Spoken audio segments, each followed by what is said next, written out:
Well, hey everybody, this is Lena, and you're watching my life, I guess. Um, I just wanted to make this video because I found myself still, still being affected by people as much as I don't want to be.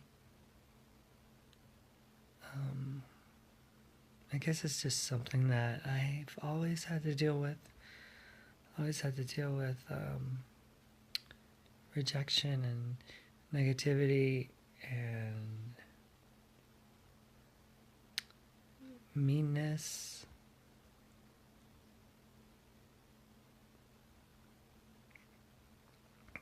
I mean, are these cat eyes? Are these shifty serpents' eyes with slits in them? I mean, you tell me. I don't think so.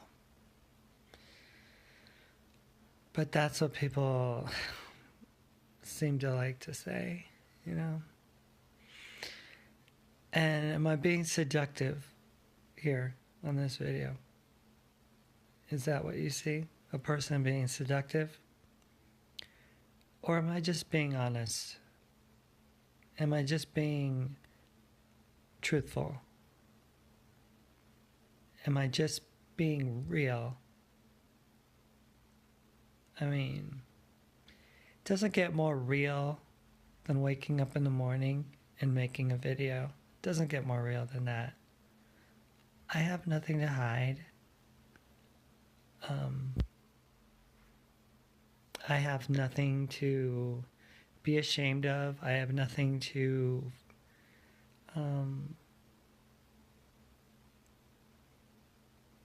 deceive people with. Nothing. I mean, what you see is what you get with me. That's it. I don't have a hidden agenda. I don't throw magic spells on people. I don't draw people in because I want them to listen to my words. I'm just a simple person who happened to make a series of bad mistakes in life, and you know, I'm working through it. I'm working through my choices and my consequences. That's pretty much the long and short of it. But when people start throwing accusation at me like as if I haven't heard it, you know? But I say that it doesn't affect me, that it doesn't hurt me, but it does. You guys, it does. It's no fun. It's no fun to wrestle with losing a family over gender confusion. I wish that on nobody. Really, I do. I wish that on nobody. I wish for nobody to have to go through what I've gone through and what my kids are going through, what my ex has had to go through. I wish that on no one.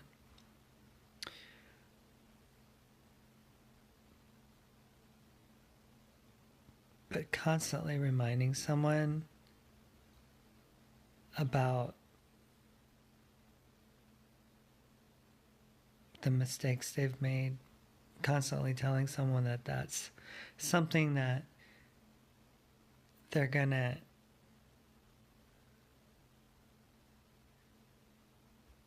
I don't know. I just think it takes a special low vibration person to do things like that. But I'm working through it, you know. The funny thing is that I think that I'm stronger than I am. I think that I am capable of handling it. And when it comes down to it,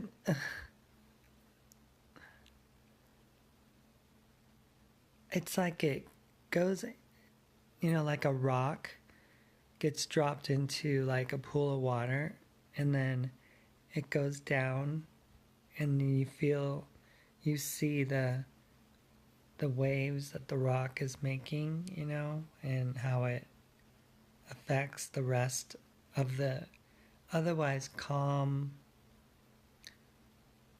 pool. It makes like a circular pattern where it emanates out. Well, it affects me, being told that I'm an awful parent for abandoning my children and leaving them destitute. All because I wanted to be a girl. I mean, it's just like, and then just getting cussed out, sexual innuendoed, told I'm going to hell, an abomination.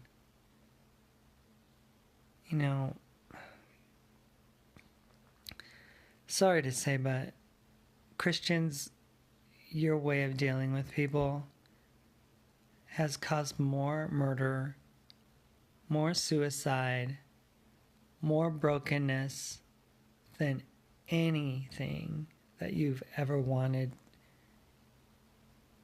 to do for the good. I mean, what parent would abandon their children if they're gay and cause them to wander streets as a homeless person? That would be a Christian parent. Because I know if I had come out to my dad as gay, for instance, I would have been, well, first of all, I wouldn't have my teeth anymore. I would have been excommunicated from my family. I would have been totally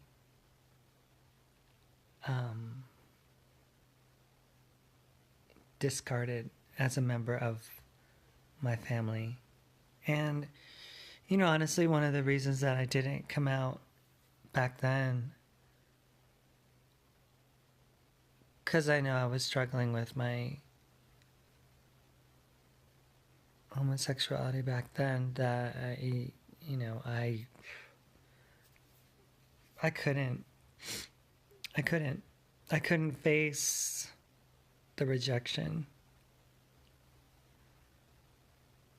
And that by itself was a major deterrent for me to do anything that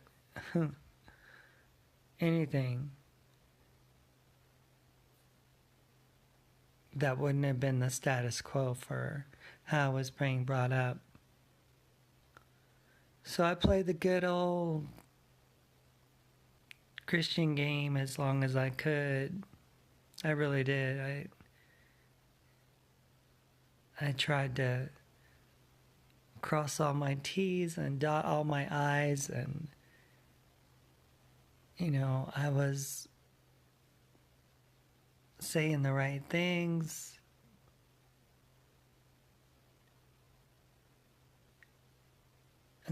According to them. Not according to me. I mean, if I were to have spoken my mind, there was one occasion when I was working with a friend in Houston. We were doing a Bible study together. And my friend Chris came out eventually as gay. And I reached out to Chris immediately, and I told him, you know what? I love you regardless, you know. I think you're a wonderful person, talented. He was super talented. Lifeway was actually the Southern Baptist Convention, their video production arm of their publications in Nashville. And we would travel to different places, do Bible studies, and, you know, work on projects and things like that. And I'd come to know Chris over a period of years after working in Houston at Houston's First Baptist Church doing Bethmore Bible studies. And Chris was talented. I mean, his dad was a pastor, and he was a part of the production team and graphics team and everything. And the guy had some skills, serious editing skills, serious production skills. And, you know, I mean, you find that a lot in the gay community. So many talented people, so many people with such an eye for detail, such an eye for beauty and an appreciation for things that other males don't have. And I don't know if it's a right brain thing, you know, because a lot of males are very left brain analytical, you know. I was always a very right brain male. And I dealt with, you know, being very sensitive, you know, and a creative type. I love drama. I love music. I played piano at an early age. Accordion was my first instrument. Played the trumpet. Was in band. Was in vocal ensemble and choir. But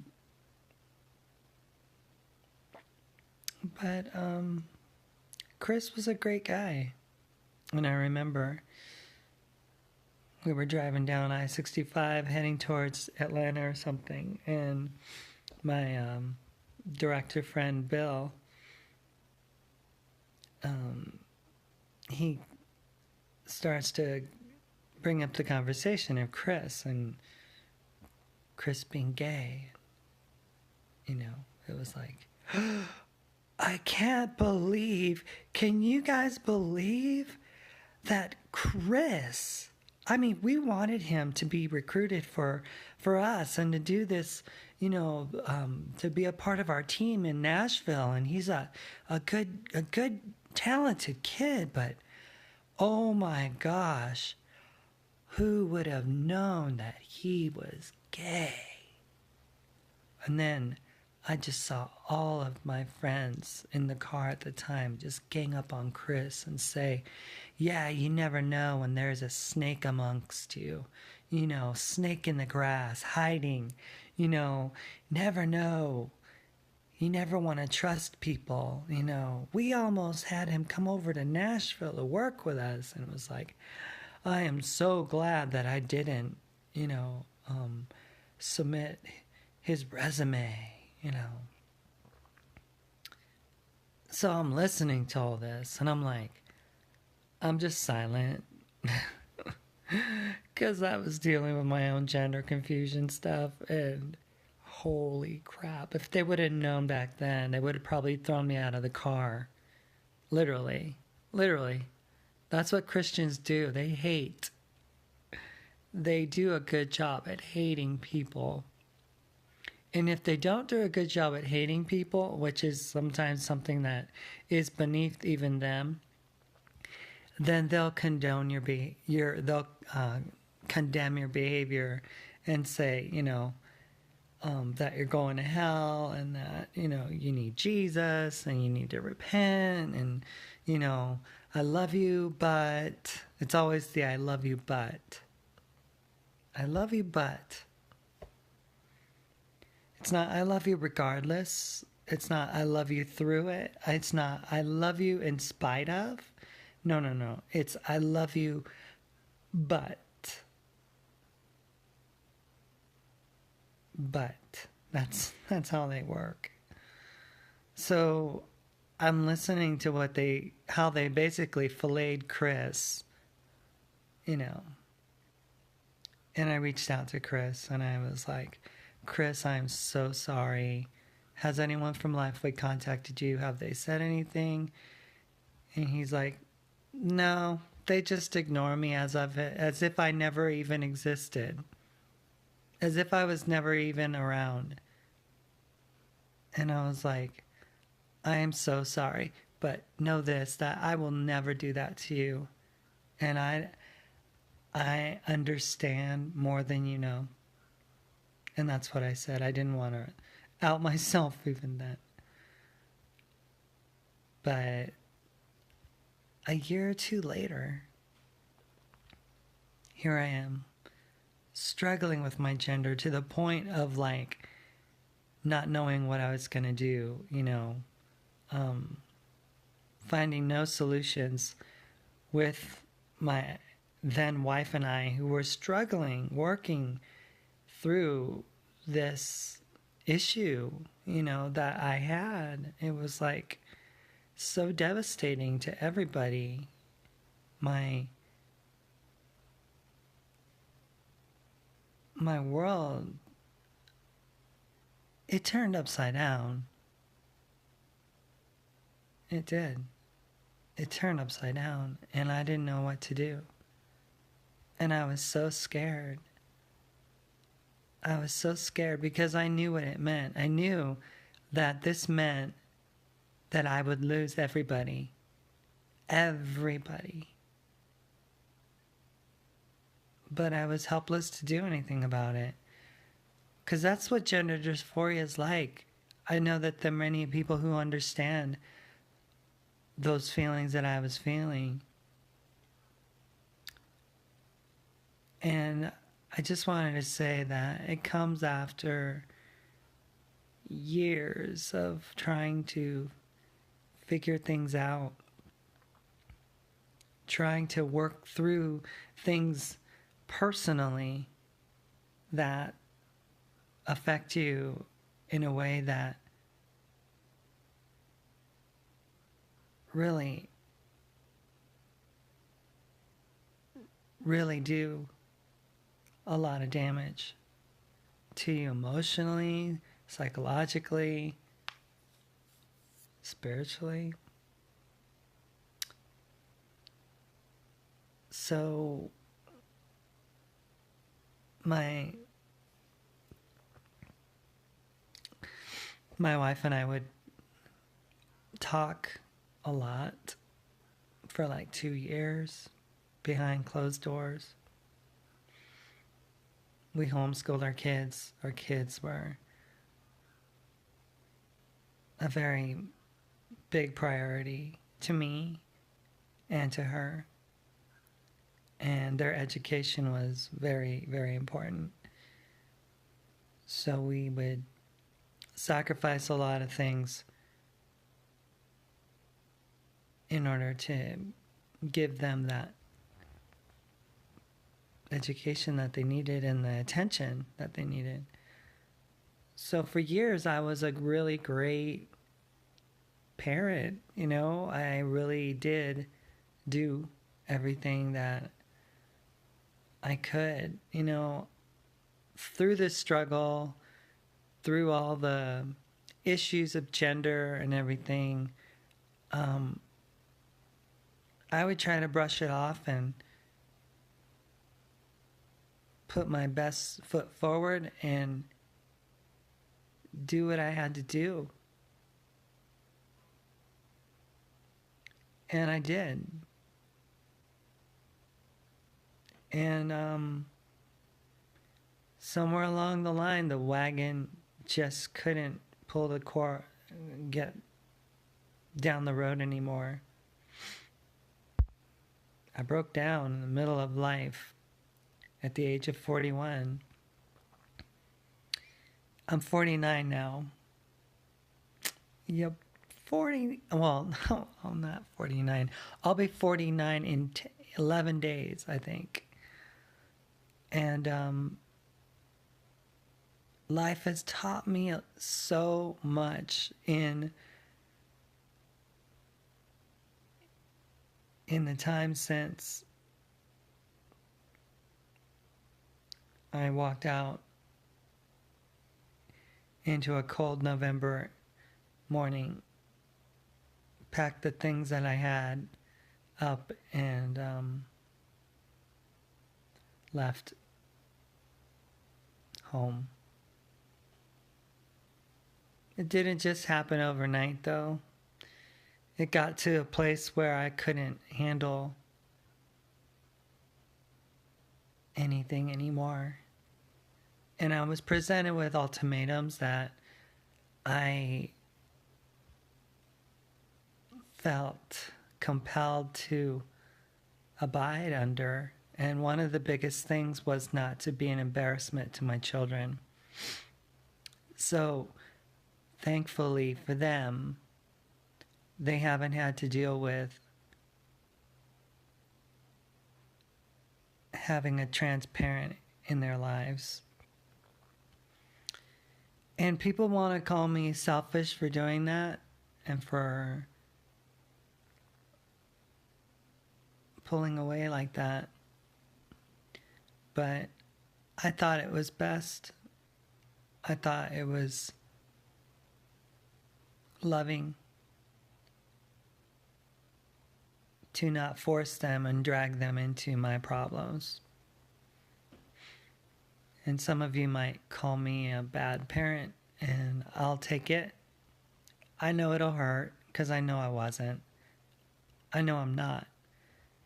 And that door that my children have has always been open to them.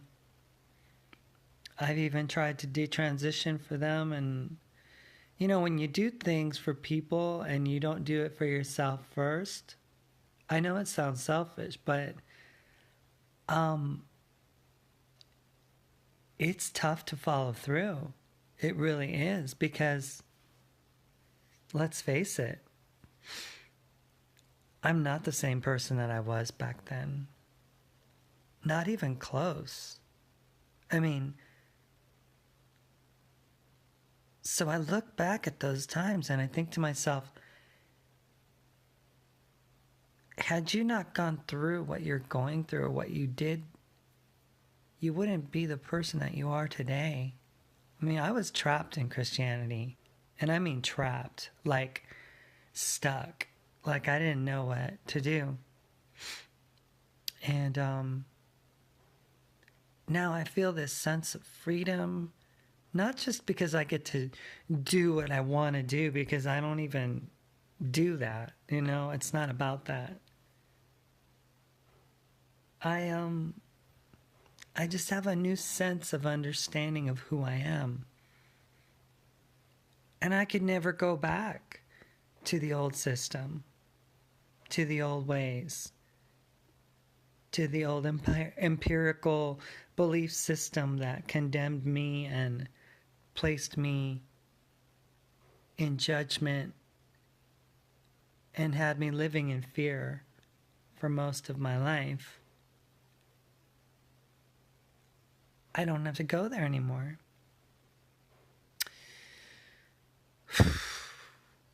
But then you get people attacking. And they say mean things. And they tell you, well, you don't know what that's like anymore. I mean, if you're telling me about colicky babies, then, you know, what would you know? You're not a parent. How does an abandoning parent know anything about colicky babies? Well, to let you know, I had a bunch of experiences with colicky babies, and I also know that diet is something that's important to alleviate colic babies and the pains that they go through.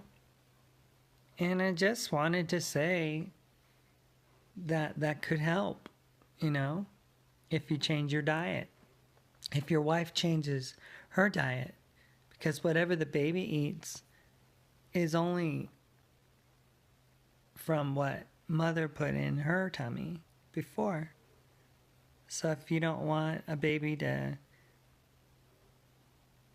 cry incessantly because it's got gas in her stomach and it can't find relief because it's in pain, then I was just offering that advice. And instead I get slammed and say, what would you know? You walked out on your family. You don't know anything. You're a hateful person, you know? And it's like,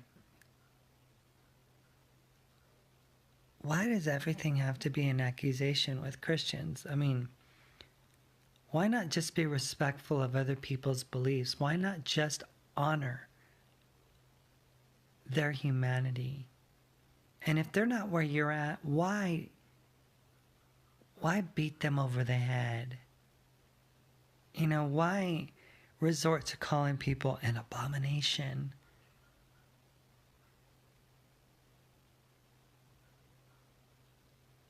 I get it. I know that you guys know that I'm sensitive. I know that you guys know that I get affected. And congratulations. Honestly, congratulations. You guys did it again. Many of you continue to do it. And I continue having to work through a lifelong weakness that I am not going to hide and say that I can handle it, because I can't. I can't. It affects me, and I'm only human. Only human. So I hope you guys are happy with what you did and what you continue to do in attacking my character. And for the record, defaming does not mean taking someone's fame away. I mean, I was being told, you have to be famous first before you defame somebody, and you and your ego. And I'm like, look, okay, the English language calls the word defamation. It has nothing to do with being famous or not. I don't even care to be famous. It doesn't matter to me. I really don't care. This was Mark's idea, his show. It was called, Transition Radio, and he did it with his ex-girlfriend for years before I came along. So I'm new to this whole thing. I don't have the medical expertise. I don't have the radio voice. I don't have the guitar. And sing and stuff. I do sing, but I don't perform necessarily. So I was, not that Mark does it for fame either. It's a creative outlet for him. And he's passionate. He's passionate about talking about things. And, he wanted to be a reporter when he was younger and work in television. So I worked in TV. I saw what it was like. I liked being behind the scenes. That was me. But we have this platform now, and I'm grateful for it. Being a part of a team and working together to bring great content to you guys and to encourage you and to allow you to understand that you need to love yourself above all things, and to love others. It's wonderful. But I don't need the fame. I don't care. And if I can help one person, if I can encourage one person in their life, because I'm more of a one-on-one person. That's why I like doing these one-on-one videos.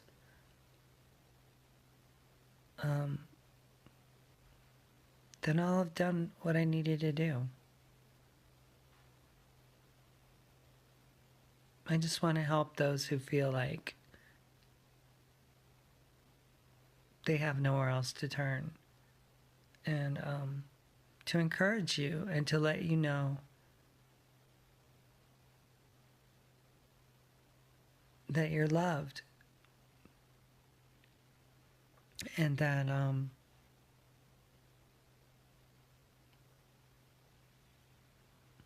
there's nothing more important in life than to discover the beauty of you and the wonderful, wonderful being that you are, because you are a beautiful, beautiful being of light. And there's nothing that anyone can say, do, to take that away from you. It is your divine right. And I honor you. And I see you. And I see the value that you have and that you are to every single one of us on this planet. Every one of you has a piece of God in you, has a piece of divine strength, has a piece of the creative source of all things inside of you. And I just want to encourage you guys to love yourselves, to find the value that you have to offer all of us here on this planet, and that together we can do amazing things. We are not this body. We are not this gender. We are not these eyes. We are not this mouth. We are a piece of the divine, fragments of the whole, but together, mighty, powerful, angelic, amazing,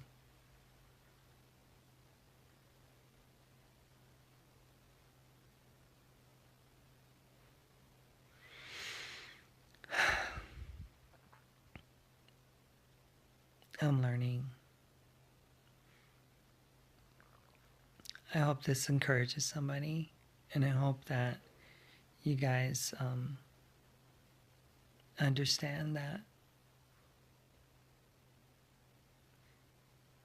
you are so loved.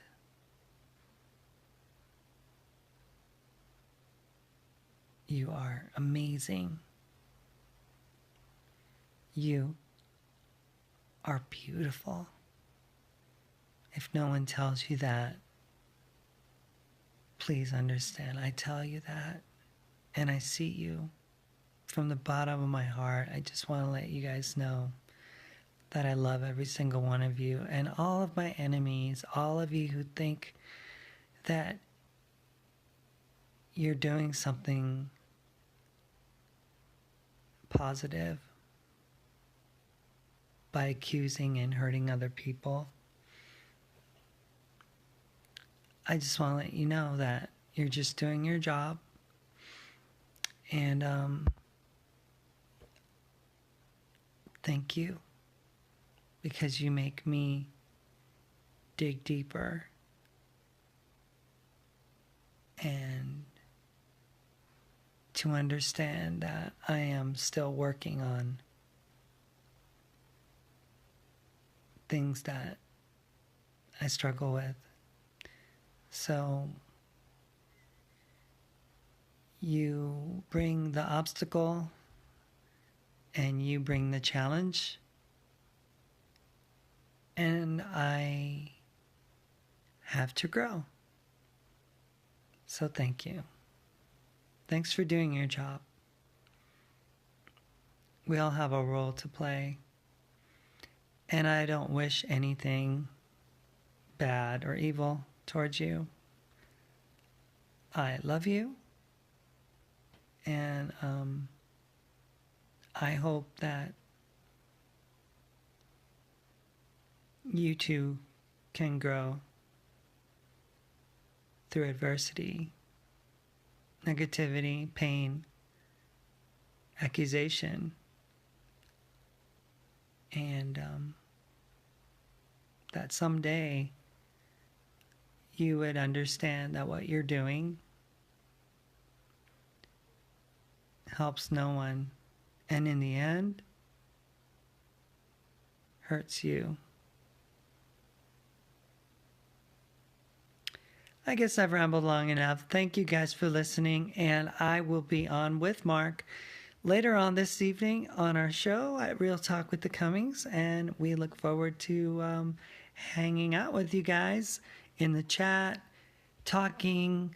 You know, sometimes we just love to just engage with people even after the show. You know, we get an email or we get like texted and they say, oh, I would love to talk with you guys, and we love to do that. So you guys, we just want to encourage people. We just want to be a blessing. We just want to bring hope and healing to our humanity, and to let them know that it's important for them to love themselves. All right. I'll see you guys later. I love you all.